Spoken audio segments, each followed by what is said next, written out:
قرآن و حدیث کے دلائل کو دیکھا جائے تو یہ گنتی کے چند اعمال ہیں جن کے بارے میں اللہ ذوالجلال نے فرشتوں کو حکم دیا ہے کہ آپ ان کا اجر لکھ ہی نہیں سکتے۔ الصوم لی وانا اجزی بہ، بس یہ لکھ دو کہ روزہ رکھا۔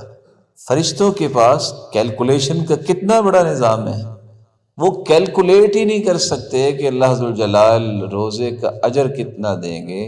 اس لیے اللہ ذوالجلال نے فرمایا کہ الصوم لی وانا اجزی بہ، بس یہ لکھ دو کہ روزہ میرے لیے ہے اور اس کا اجر بھی میں اپنی شان اور عظمت کے مطابق ہی دوں۔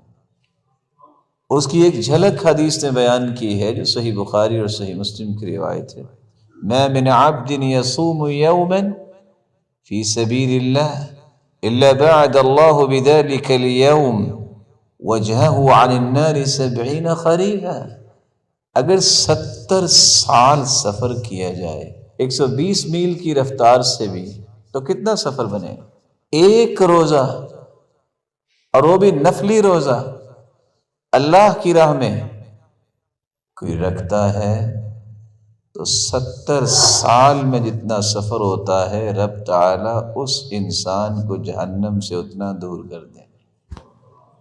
اگر نفلی روزے کی یہ شان ہے جو صحیح بخاری اور مسلم کی روایت بتا رہی ہے، تو اللہ ذوالجلال نے اس فرض روزے کا انعام کتنا رکھا ہوگا۔